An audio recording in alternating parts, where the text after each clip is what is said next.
I've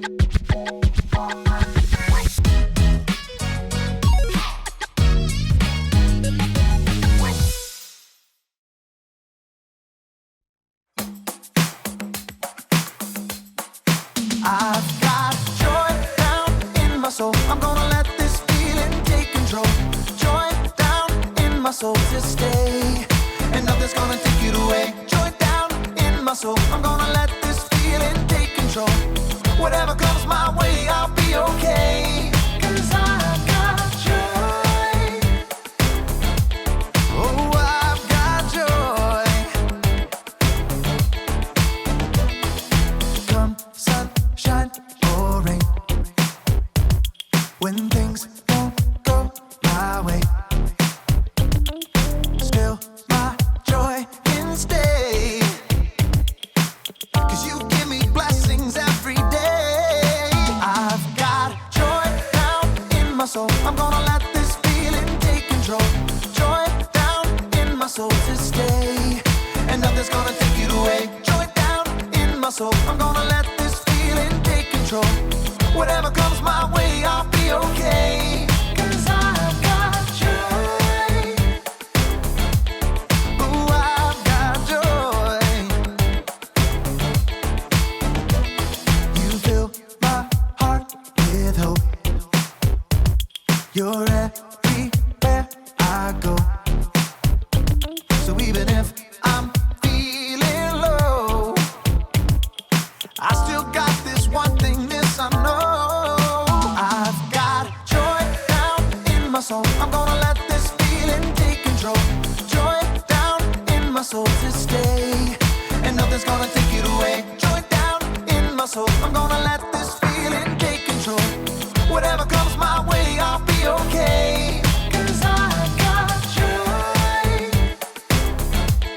Oh, I've got joy.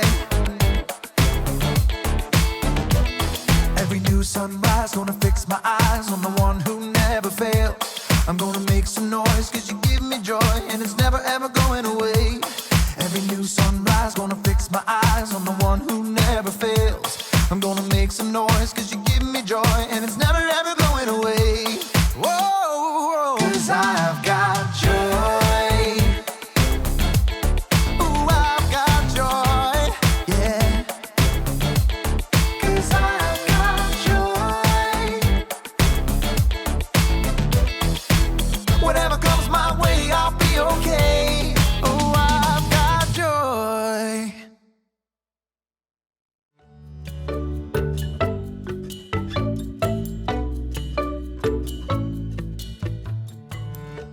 Oh, hey, Pop Kids, Jason here. Well, this month we're talking about what it means to bounce back. So when something knocks you down, you don't stay down, do you? No way, you get back up. And that is what we call resilience. Can you say resilience? Resilience. Now, resilience is getting back up when something gets you down. So what are some of the things that get you down? Oh yeah, me too, for sure. Well, today we're talking about a way of being resilient where you can choose joy when life gets hard. One way we can choose to be resilient is by choosing joy when life gets hard. Now, have you ever done that before? Chosen joy when things were difficult or life was hard? Maybe? Well, today we're going to meet someone from the Bible who did just that, on more than one occasion, in fact, and his name is Paul. Can you say Paul? Just like that. All right, here's the story. So Paul was someone who followed Jesus 2,000 years ago. And one of the ways that he followed Jesus was by starting churches in different towns. He was a church planter, we would call him.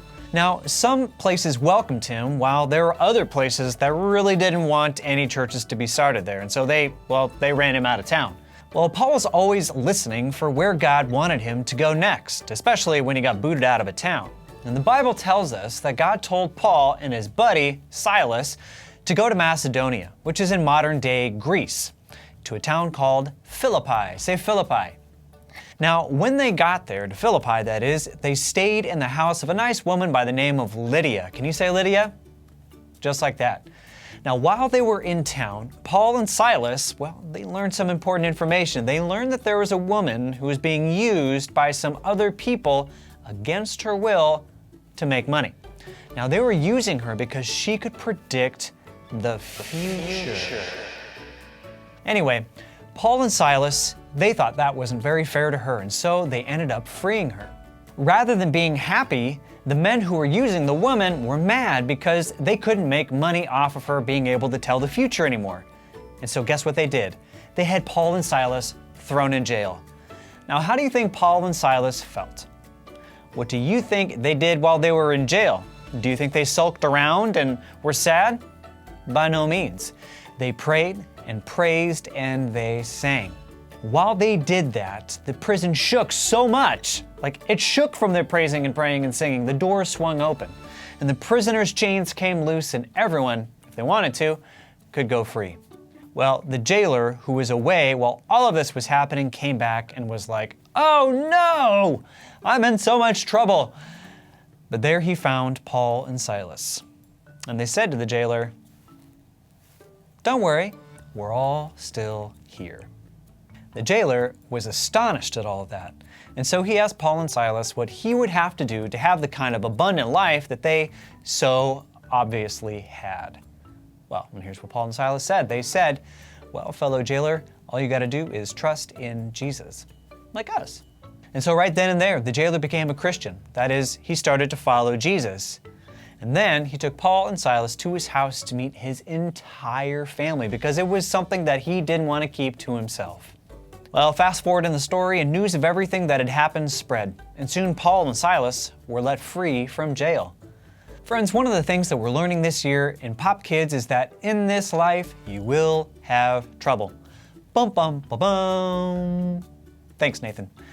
But because of Jesus, we can take heart because he has overcome the trouble in our life.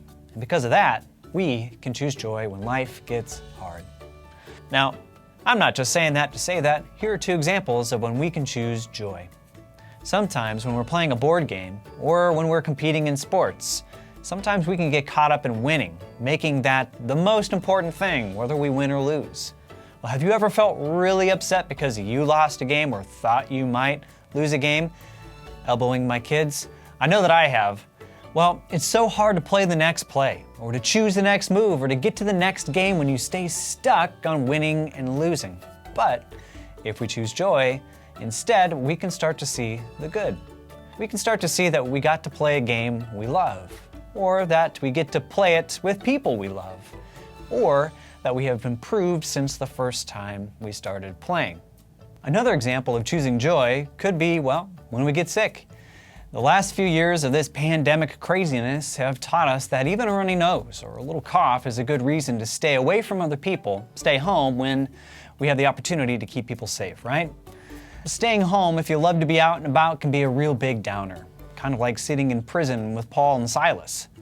But what if we choose joy? Well, if we choose joy, then we might start to see things differently. We might see that we're keeping our friends safe by keeping our germs to ourselves.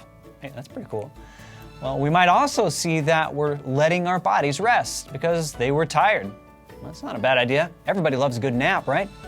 And we also might get to do something that we love to do, but, well, you can't do it when we're at school. Did I mention naps? Choosing joy in those examples and many more can help us to see things differently, which helps us to be resilient when things get difficult, right?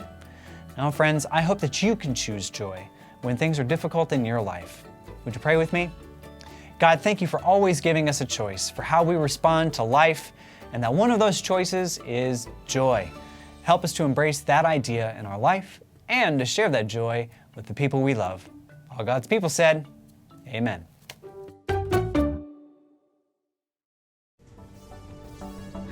Dear God, thank you for showing us that even when things get really difficult, you're still there with us. Thank you for giving us joy in our own hearts that nothing can take away. No matter what the situation, help us look to you and trust you. Fill us with your love and remind us how you're working in our lives always, even when we can't see it. We love you. Thank you for loving us. Amen.